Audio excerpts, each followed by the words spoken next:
Hello friends, नमस्कार। आज के वीडियो में हम जानेंगे महाभारत में से द्रौपदी का जन्म, विवाह और चीरहरण तक की कहानी। पांचाल देश के राजा द्रुपद की कन्या पांचाली अर्थात द्रौपदी का जन्म एक यज्ञ से हुआ था। महाभारत से एक अन्य कथा के अनुसार द्रौपदी के 5 पति थे, लेकिन वो अधिकतम 14 पतियों की पत्नी भी बन सकती थी। महाभारत के आदि पर्व में द्रौपदी के जन्म की कथा में व्यास जी कहते हैं कि यह अपने पूर्व जन्म में ऋषि कन्या थी। अपने कर्मों के फलस्वरूप इसे कोई अपनी पत्नी के रूप में स्वीकार नहीं कर रहा था। तब इन्होंने शिवजी की घोर तपस्या की। तपस्या से प्रसन्न होकर शिवजी ने कहा, तुम मुन मांगा वर मांग लो। तब उस कन्या ने कहा, मैं सर्वगुणयुक्त पति चाहती हूँ। तब भगवान शंकर ने कहा, तुझे 5 भरतवंशी पति प्राप्त होंगे। कन्या बोली, मैं तो आपकी कृपा से एक ही पति चाहती हूँ। तब शंकर जी ने कहा, तूने पति प्राप्ति हेतु मुझसे 5 बार प्रार्थना की है, मेरी बात अन्यथा नहीं हो सकती। दूसरे जन्म में तुझे 5 ही पति प्राप्त होंगे। दूसरी कथा। पूर्व जन्म में द्रौपदी राजा नल और उनकी पत्नी दमयंती की पुत्री नलयनी थी। नलयनी ने भगवान शिव की घोर तपस्या की। भगवान शिव जब प्रसन्न होकर प्रकट हुए तो नलयनी ने उनसे आशीर्वाद मांगा कि अगले जन्म में उसे 14 इच्छित गुणों वाला पति मिले। शिवजी नलयनी की तपस्या से प्रसन्न थे, परंतु उन्होंने उसे समझाया कि इन 14 गुणों का एक व्यक्ति में होना असंभव है। किंतु जब नलयनी अपनी जिद पर अड़ी रही तो भगवान शिव ने उसकी इच्छा पूर्ण होने का वरदान दे दिया।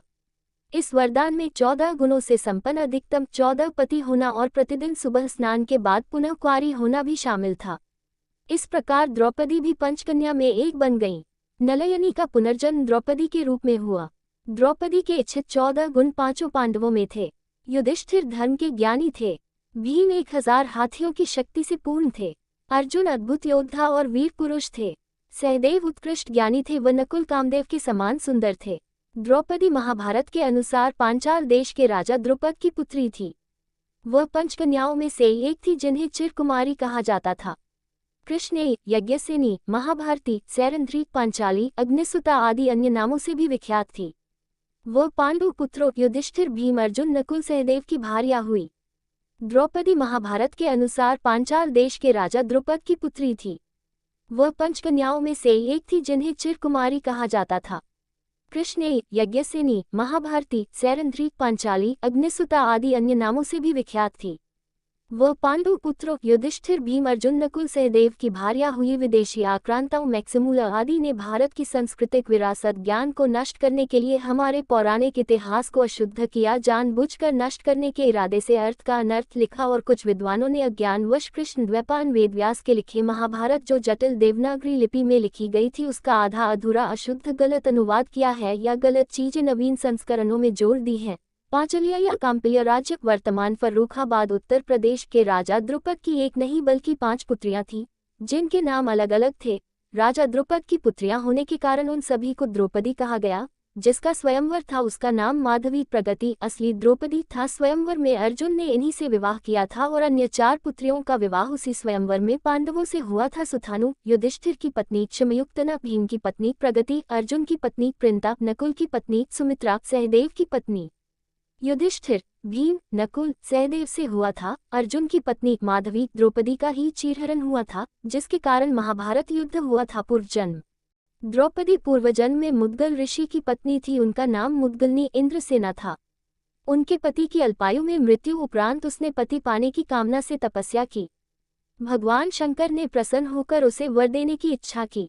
उसने भगवान शंकर से 5 बार कहा कि वह सर्वगुण संपन्न पति चाहती है जो सर्वोच्च धर्मवान, सबसे सुंदर, सर्व बलशाली, सर्वश्रेष्ठ धनुर्धर, सर्वश्रेष्ठ तलवार विद्या निपुण हो। तब भगवान शंकर ने कहा कि अगले जन्म में उसे 5 गुणों से भरा पति मिलेगा। क्योंकि उसने पति पाने की कामना 5 बार दोहराई थी, सारे गुण एक और यह सर्वगुण संपन्न एक में संभव भी नहीं। जन्म। प्राचीन भारत के महाकाव्य महाभारत के अनुसार द्रौपदी का जन्म महाराज द्रुपद के द्वारा गुरु द्रोणाचार्य से अपमान का बदला लेने हेतु कराए गए यज्ञ के उपरांत हुआ था। गुरु द्रोणाचार्य द्वारा महाराज द्रुपद को बंदी बनाया जाना। जब पांडव तथा कौरव राजकुमारों की शिक्षा पूर्ण हो गई तो उन्होंने द्रोणाचार्य को गुरु दक्षिणा देनी चाहिए। द्रोणाचार्य को द्रुपद के द्वारा किए गए अपने अपमान का स्मरण हुआ और उन्होंने राजकुमारों से कहा, राजकुमारों, यदि तुम गुरुदक्षिणा देना ही चाहते हो तो पांचाल नरेश द्रुपद को बंदी बनाकर मेरे समक्ष प्रस्तुत करो। यही तुम लोगों की गुरुदक्षिणा होगी। गुरुदेव के इस प्रकार कहने पर समस्त राजकुमार अपने अपने अस्त्र शस्त्र लेकर पांचाल देश की ओर चले। पांचाल पहुंचने पर अर्जुन ने द्रोणाचार्य से कहा, गुरुदेव, आप पहले कौरवों को राजा द्रुपद से युद्ध करने की आज्ञा दीजिए। यदि वे द्रुपद को बंदी बनाने में असफल रहे तो हम पांडव युद्ध करेंगे। गुरु की आज्ञा मिलने पर दुर्योधन के नेतृत्व में कौरवों ने पांचाल पर आक्रमण कर दिया। दोनों पक्षों के मध्य भयंकर युद्ध होने लगा, किंतु अंत में कौरव परास्त होकर भाग निकले। कौरवों को पलायन करते देख पांडवों ने आक्रमण आरंभ कर दिया। भीमसेन तथा अर्जुन के पराक्रम के समक्ष पांचाल नरेश की सेना हार गई। अर्जुन ने आगे बढ़कर द्रुपद को बंदी बना लिया और गुरु द्रोणाचार्य के समक्ष ले आए। द्रुपद को बंदी के रूप में देखकर द्रोणाचार्य ने कहा, हे द्रुपद, अब तुम्हारे राज्य का स्वामी मैं हो गया हूँ। मैं तो तुम्हें अपना मित्र समझकर तुम्हारे पास आया था, किंतु तुमने मुझे अपना मित्र स्वीकार नहीं किया था। अब बताओ, क्या तुम मेरी मित्रता स्वीकार करते हो? द्रुपद ने लज्जा से सिर झुका लिया और अपनी भूल के लिए क्षमा याचना करते हुए बोले, हे द्रोण, आपको अपना मित्र न मानना मेरी भूल थी और उसके लिए अब मेरे हृदय में पश्चाताप है। मैं तथा मेरा राज्य दोनों ही अब आपके अधीन हैं, अब आपकी जो इच्छा हो करें। द्रोणाचार्य ने कहा, तुमने कहा था कि मित्रता समान वर्ग के लोगों में होती है, अतः मैं तुमसे बराबरी का मित्र भाव रखने के लिए तुम्हें तुम्हारा आधा राज्य लौटा रहा हूँ। इतना कहकर द्रोणाचार्य ने गंगा नदी के दक्षिणी तट का राज्य द्रुपद को सौंप दिया और शेष को स्वयं रख लिया। अपमान का बदला लेने हेतु यज्ञ उपरांत धृष्टद्युम्न और यज्ञसेनी द्रौपदी का जन्म करें। गुरु द्रोण से पराजित होने के उपरांत महाराज द्रुपद अत्यंत लज्जित हुए और उन्हें किसी प्रकार से नीचा दिखाने का उपाय सोचने लगे। इसी चिंता में एक बार वे घूमते हुए कल्याणी नगरी के ब्राह्मणों की बस्ती में जा पहुंचे। वहां उनकी भेंट याज तथा उपयाज नामक महान कर्मकांडी ब्राह्मण भाइयों से हुई। राजा द्रुपद ने उनकी सेवा करके उन्हें प्रसन्न कर लिया एवं उनसे द्रोणाचार्य के मारने का उपाय पूछा। उनके पूछने पर बड़े भाई याज ने कहा, इसके लिए आप एक विशाल यज्ञ का आयोजन करके अग्निदेव को प्रसन्न कीजिए, जिससे कि वे आपको वे महान बलशाली पुत्र का वरदान दे देंगे। महाराज ने याज और उपयाज से उनके कहे अनुसार यज्ञ करवाया।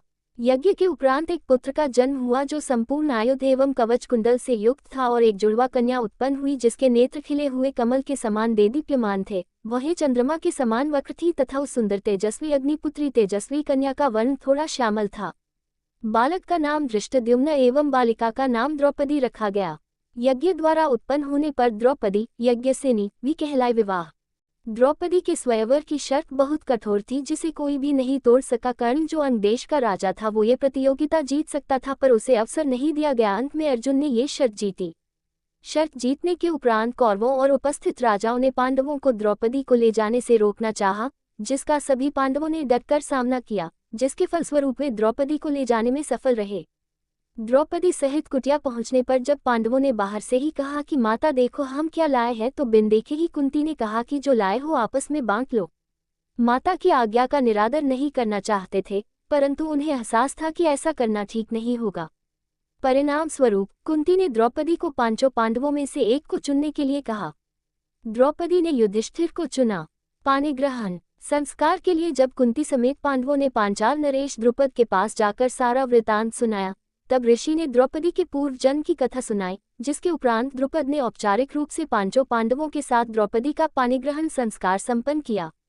द्रौपदी का चीरहरण महाभारत में युधिष्ठिर सब कुछ हारने के बाद उन्होंने द्रौपदी को दांव पर लगा दिया और दुर्योधन की ओर से मामा शकुनी ने द्युत में अग्निपुत्री द्रौपदी को जीत लिया। उस समय दुशासन द्रौपदी को बालों को पकड़कर घसीटते हुए सभा में ले आया। जब वहां द्रौपदी का अपमान हुआ, अंगराज कर्ण ने भी दुर्योधन की मित्रता के अनैतिक प्रभाव में अपमान के शब्द बोले। तब भीष्म पितामह, द्रोणाचार्य और विदुर जैसे न्यायकर्ता और महान लोग भी बैठे थे, लेकिन वहां मौजूद सभी बड़े दिग्गज मुंह झुकाए बैठे रह गए। इन सभी को उनके मौन रहने का दंड भी मिला। भगवान श्री कृष्ण ने पांचाल नरेश द्रुपद की पुत्री द्रौपदी को प्रश्न के उत्तर में कहा कि तीनों ने दुर्योधन को अन्नदाता समझ लिया था, इसीलिए उसे रोकने के लिए पर्याप्त नैतिक धर्मोचित साहस नहीं कर सके। दुर्योधन के आदेश पर दुशासन ने सभा के सामने ही द्रौपदी का वस्त्र चीरहरण करना चाहा, परंतु श्री कृष्ण ने हस्तक्षेप करके चीरहरण को रुकवाया। ऐसे ही रोचक कहानियों के साथ आप सब जुड़े रहिए फ्रेंड्स। और महाभारत की कहानी सुनना अच्छा लगता हो, या रामायण की कहानी सुनना अच्छा लगता हो, या भगवान जी की कहानी सुनना अच्छा लगता हो, या पूजा पाठ से रिलेटिव कोई भी जानकारी चाहिए, या तीर्थ व्रत के बारे में कुछ भी जानना है, please like comment subscribe share it. Thank you friends. हम फिर मिलेंगे अगले वीडियो में, तब तक के लिए नमस्कार।